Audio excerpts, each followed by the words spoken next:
El presente video tiene como objetivo mostrar la herramienta editora de látex denominada Overleaf.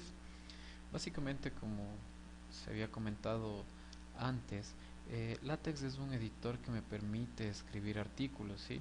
Yo puedo escribir artículos científicos, informes, cartas, puedo hacer presentaciones, etcétera.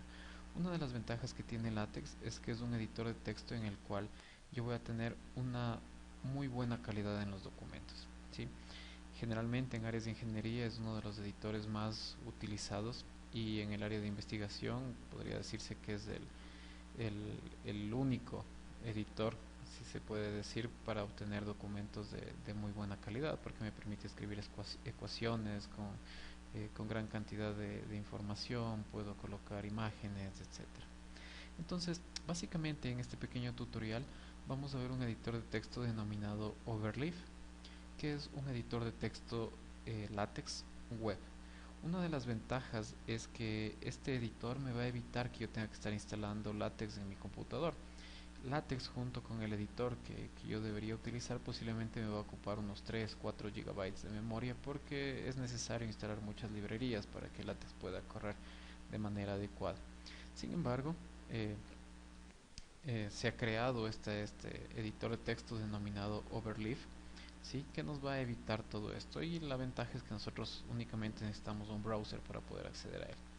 Entonces lo que vamos a hacer es acceder a esta página de aquí, que es www.overleaf.com, y vamos a entrar a esta página web. Aquí ustedes pueden registrarse, ¿sí? Para los que no tengan cuenta aún. Entonces pueden registrarse, existen varias formas de registrarse. Pueden registrarse utilizando su Gmail o una cuenta de Orsid, por ejemplo, ¿sí? En mi caso, yo ya tengo una cuenta, entonces simplemente voy a ingresar a esa cuenta.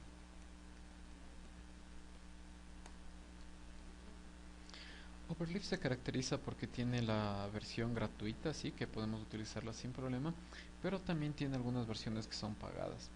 Entonces esas versiones posiblemente nos van a dar un poco más de información o nos van a permitir tal vez eh, juntar la información que tenemos en Overleaf en el Dropbox o con el Google Drive, ¿sí?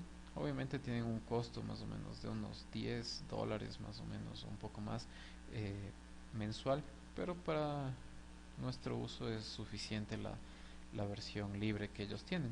Entonces, una vez que nos hemos creado la cuenta y hemos ingresado, vamos a ingresar a esta página que tenemos aquí, ¿sí?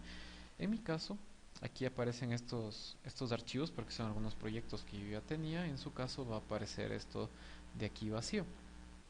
En esta parte de aquí nosotros vamos a tener información de proyectos que vamos a ir creando.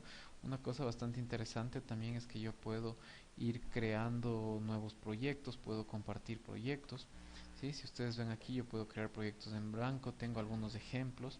Una cosa interesante también es que yo ya tengo algunos formatos de revistas, de libros, de cartas, pósters, presentaciones, currículums vitae, etcétera, etcétera. En nuestro caso, nosotros vamos a utilizar el formato de la I3D. Ese formato está disponible en el aula virtual, ¿sí? Y nosotros podemos descargarlo, ¿de acuerdo? Cogemos y descargamos en cualquier lugar. Yo ya previamente lo había descargado aquí, ¿sí? Es un archivo zip y específicamente ese archivo zip va a ser el que nos sirve para crear nuestro proyecto en Overleaf. Entonces vamos a esta parte de acá que dice Upload Project, ¿sí? Presionamos esto y aquí él nos da la opción de que seleccionemos el archivo .zip, o también podemos arrastrarlo simplemente a la página, ¿sí? Lo arrastramos y él se va a empezar a cargar. Entonces, en función del tamaño del archivo, esto puede tomar un par de segundos, ¿sí? Como nuestro archivo es liviano y no tiene mucha información, entonces posiblemente no va a demorar mucho. También va a depender de la conexión de internet que nosotros tengamos. Entonces, dentro del Overleaf nosotros podemos observar que tenemos tres pantallitas. En esta pantallita de aquí se van a colocar todos los archivos que nosotros subimos del archivo .zip. En esta segunda pantalla de aquí es donde nosotros vamos a escribir el código, y en esta pantalla de aquí es donde nosotros vamos a descargar o se va a generar el archivo PDF y después nosotros vamos a poder descargarlo. Entonces empezamos por esta pantallita de acá de la izquierda. Como yo les había dicho, aquí están los archivos que estaban inicialmente en el zip, ¿sí? Aquí hay algunos archivos, aquí hay una figura como ejemplo que luego se va a cargar aquí en el archivo. Aquí tenemos un archivo PDF que era un formato nada más de ejemplo, y aquí tenemos estos tres archivitos de acá. Este archivo de aquí no le vamos a topar, es un archivo auxiliar nada más.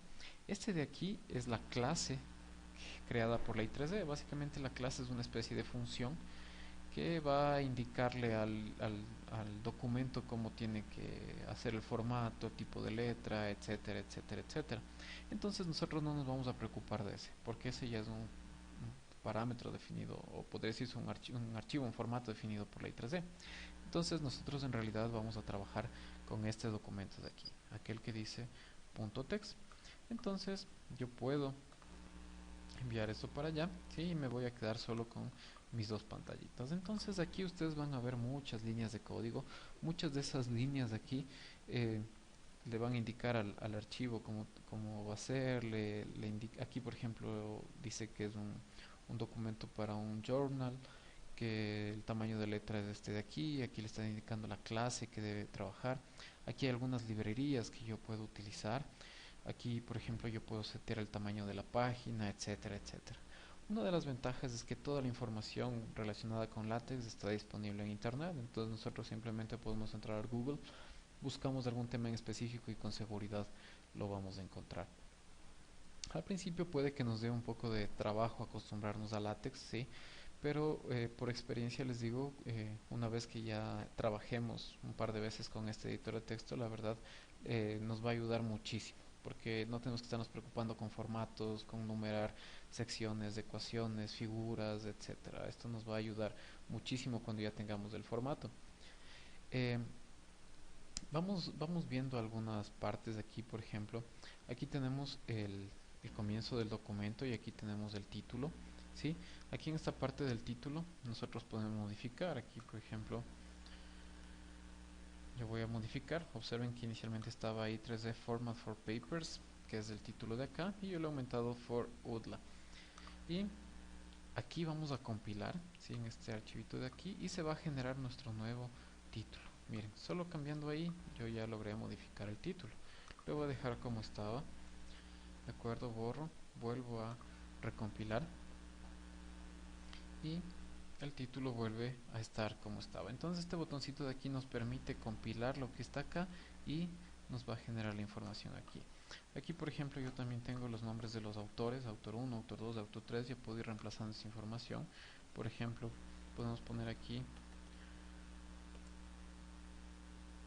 Juanito, Juanito Alimaña, por ejemplo, ¿sí? Mandamos a compilar y aquí ya va a aparecer el nombre de Juanito Alimaña. Yo puedo, si quiero ver todo el PDF, aplasto en este que dice aquí Full Screen y voy a ver únicamente el PDF, ¿sí? Puedo irme para acá y lo mismo con este cuadro de texto. Yo puedo irme para acá, veo todo el texto y puedo regresar. Listo. Entonces, una vez que ya hemos visto este tema de los autores, miren aquí hay una parte que dice las TANKs, que es básicamente la afiliación, que es a donde nosotros pertenecemos. Aquí en este caso, puntual, ¿sí? Aquí dice que los autores son de la Facultad de Ingeniería y Ciencias Aplicadas de la Escuela de Ingeniería en Telecomunicaciones de la Universidad de las Américas, Quito, Ecuador. ¿De acuerdo? Entonces ustedes pueden modificar esa información, pueden poner sus emails, etcétera. Aquí está la información del abstract. Aquí observan, dice The abstract goes here, ¿sí? Aquí está el abstract. Observen que aquí nos está apareciendo como resumo, ¿sí? Eso lo dejé a propósito aquí para hacerles caer en cuenta que está puesto este paquete aquí. Dice paquete portugués Brasil. Nosotros podemos cambiarlo a español, ¿sí? O mejor aún lo dejamos en inglés. Entonces podemos comentar esto de aquí, ¿sí? Compilamos y vamos a ver que ahora en vez de resumo se va a cambiar a abstract. ¿De acuerdo? Entonces dejémoslo como abstract, ¿de acuerdo? Sin embargo, nosotros podemos escribir en español cualquier cosa aquí sin ningún problema porque hemos agregado este paquete de acá que nos permite escribir en español. Podemos escribir las ñes, podemos escribir tildes, acentos sin que nos dé problemas. Si es que no estuviera ese paquete, entonces toca utilizar algunos comandos para poder escribir tildes y cosas por el estilo. Aquí yo también he agregado ya algunos paquetes para que ustedes no tengan que estarlos agregando. Eso nos va a permitir trabajar con figuras, ecuaciones, varias líneas, tablas, etcétera, etcétera, ¿sí? Tal vez si por ahí ustedes en la elaboración de su informe necesitan agregar algún paquete adicional, al rato que ustedes manden a compilar es posible que les dé un error y les va a avisar, les está diciendo está faltándome el paquete. Entonces ustedes buscan en internet y simplemente van a tener que agregar ese paquete aquí. Entonces sigamos continuando revisando esto de aquí. Entonces aquí por ejemplo estaba el abstract, ¿sí? Yo puedo escribir aquí cualquier otra cosa adicional. ¿Sí? Puedo poner aquí por ejemplo hola mundo, mando a recompilar y ustedes pueden ver aquí claramente que aquí apareció otra vez hola mundo, ¿de acuerdo? Entonces yo aquí también en la parte de las keywords, en las keywords yo por ejemplo puedo agregar palabras clave que describen el trabajo que estoy haciendo, por ejemplo MIMO masivo, sparse code multiple access, OFDMA, etcétera, que es algo bastante típico en artículos científicos. De ahí yo ya tengo las secciones. Si ustedes ven aquí, yo tengo la sección introduction, sí, que es la introducción. Entonces aquí está este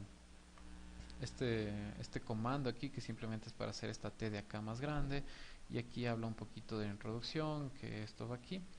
Un aspecto importante aquí es las citaciones. Entonces aquí por ejemplo yo he puesto site Boutros 1998. Resulta que este es para citar, ¿sí? Aquí me va a aparecer como este uno de aquí y la citación está acá abajo. Entonces la forma más fácil de crear estas citaciones es poniéndolas aquí al final del documento. Si ustedes ven aquí esta parte dice de bibliography, aquí yo he creado este Boutros 1998 y aquí está la información de la referencia. Entonces yo cada vez que la necesite simplemente la voy a utilizar. Llamo como Boutros 1998 en cualquier parte del documento y eso simplemente me va a aparecer aquí. ¿Sí? Entonces aquí por ejemplo había puesto Boutros y ese Boutros se va a referenciar acá en el documento que es la citación. Existen otras formas también de utilizar otro tipo de herramientas como Mendeley o JabRef para hacer bases de datos de, de bibliografía y yo puedo utilizarlas en diferentes documentos. Sin embargo, esta de aquí es la forma más fácil. Listo. Aquí por ejemplo hay otra sección que le hemos llamado Another Section, ¿sí? Si yo quiero crear más secciones, simplemente voy a utilizar este comando section, ¿sí? Y aquí yo puedo poner sección, pongamos por ejemplo estudio del estado del arte, ¿de acuerdo? Entonces mando a correr, ¿sí? Y aquí me va a aparecer estudio del estado del arte. Pero una cosa interesante, miren aquí, en esta parte de aquí me va a indicar cuáles son los errores o advertencias que me está dando. Aquí por ejemplo me dice que ha sido definido varias veces este label. ¿Qué son estos labels de aquí? Miren, si nos vamos a la parte de la sección, miren que aquí dice label y label, está con el mismo nombre. Estos labels son nombres que yo le doy a la sección para después poderlos referenciar. Entonces el problema es que el label está definido varias veces. Entonces por ejemplo vamos a ponerle aquí sec estudio arte, ¿sí? Y yo puedo referenciarlo en otra parte del documento. Por ejemplo en esta sección de acá yo puedo decir en la sección, y aquí voy a llamarle a la sección, ¿sí? Son las denominadas referencias cruzadas que generalmente se estudian en MATLAB, perdón, disculpen, en Word. Entonces yo puedo poner aquí en la sección tanto y yo voy aquí por ejemplo llamarle estudio del arte. Entonces yo pongo esto aquí, ¿sí? En la sección tanto estudiamos la potencia, etcétera, etcétera, ¿sí? Entonces yo mando a compilar, ¿de acuerdo? Entonces vamos a la parte que dice aquí Another Section y miren, dice en la sección 2, ¿sí? Y automáticamente le llamó, estudiamos la potencia, etcétera. Listo. Aquí hay otra parte. Este comando aquí me permite agregar una figura. Observen que aquí yo tengo este comando aquí que dice include graphics. Yo aquí le doy el ancho y el alto de la figura y aquí yo pongo el nombre de la figura. ¿Dónde tiene que estar esa figura? Esa figura tiene que estar en esta carpetita de aquí. Entonces miren, aquí está este archivo que se llama figure1.eps, ¿sí? Entonces yo lo llamo. Si yo quiero otra figura, lo que voy a hacer es lo siguiente. Aquí dice upload y aquí yo cargo la otra figura. Una vez que esa figura ya esté cargada aquí, entonces yo puedo llamarle utilizando este comando en otra parte del documento. Aquí hay estos comandos bspace que simplemente son para eliminar espacio vertical o aumentar espacio vertical, ¿sí? Una vez que yo tengo ese comando ahí y mando a compilar, entonces me aparece esta figurita que está aquí. Aquí está el título de la figura y observen que ella automáticamente se enumera, entonces yo no tengo que estarme preocupando por ese tipo de cosas. Finalmente vamos a ver aquí, esta es la forma en la que se agregan las ecuaciones con este comando equation. Ustedes observan que yo siempre comienzo y termino la ecuación y aquí también yo le pongo un label. Ese label también me va a permitir referenciarle en alguna parte del documento. Yo por ejemplo puedo escribir aquí in equation, ¿sí? Para referenciar ecuaciones utilizamos el comando eqref, ¿de acuerdo? Y aquí yo pongo el label de la ecuación, ¿sí? eqref, y aquí yo mando a compilar, ¿de acuerdo? Y observen que aquí me aparece in equation 1, ¿sí? Entonces ya automáticamente él hace la referencia y puedo llamarla en cualquier parte del documento, ¿sí? Aquí está la forma en la que se escribe esa ecuación. Por ejemplo, para escribir fracciones yo utilizo el comando frag. Para la palabra sigma yo escribo sigma. Cualquier cosa ustedes pueden buscar en internet, pueden buscar Greek letters LaTeX y con eso ustedes ya van a tener todas las letras griegas que hay en el LaTeX y van a saber cómo escribirlas. Aquí por ejemplo alfa, aquí estoy elevando al cuadrado, etcétera, etcétera, etcétera, ¿sí? Entonces eso es básicamente cómo nos ayuda a trabajar LaTeX, ¿sí? Como les mencioné hace un momento, al principio puede dar un poco de trabajo, pero después nos va a ayudar muchísimo. Finalmente, lo que nos interesa a nosotros es este archivo PDF, ¿no es cierto? Entonces, para descargarlo, lo que vamos a hacer es aquí, download PDF, ¿sí? Colocamos download y lo guardamos en cualquier parte de nuestro computador. Entonces, aquí se bajó. Vamos a buscarlo. El archivo está aquí. Entonces, accedemos, ¿sí? Se graba un archivo PDF y ese archivo PDF va a tener básicamente todo lo que nosotros hicimos, ¿de acuerdo? Entonces es el archivo PDF. Si ustedes se dan cuenta, si ustedes de algún momento hacen algún documento en Word y en LaTeX, se van a dar a primera mano se van a dar cuenta de la calidad que tiene LaTeX. Por ejemplo, este tipo de ocasiones ustedes no podrían hacerlas en LaTeX. Ustedes han visto que, perdón, en Word. Ustedes han visto que el editor de Word es bastante limitado por ecuaciones o los caracteres no son muy agradables en algunos casos, entonces por eso que se utiliza LaTeX en documentos científicos, ¿sí? Listo. Entonces, ahora otra cosa que es importante también ver es cómo yo me bajo el archivo de LaTeX, ¿sí? Porque yo puedo coger y llevarme ese archivo también y modificarlo en otro computador. Una de las ventajas es que si nosotros tenemos el overleaf ya se queda aquí, ¿sí? Yo puedo entrar cuando yo quiera y empiezo a modificar el archivo. Pero si yo quiero bajarme y llevar conmigo, posiblemente a veces uno desconfía de que se puedan perder las cosas en la nube, ¿sí? Quiero tener un respaldo tal vez. Entonces me regreso ahí con esa flechita que estaba acá arriba. Voy a regresar a esta pantalla de aquí y cojo este archivo y aquí dice download. De acuerdo, y aquí me voy a bajar el archivo .zip que va a contener el archivo ya .text modificado. Entonces, eso es básicamente, ¿sí? Nosotros con eso ya tenemos una buena información para que podamos trabajar con LaTeX y como ustedes ven no es nada complicado y la verdad Overleaf nos ayuda muchísimo para simplificar el trabajo. Entonces, espero que esto sea de ayuda.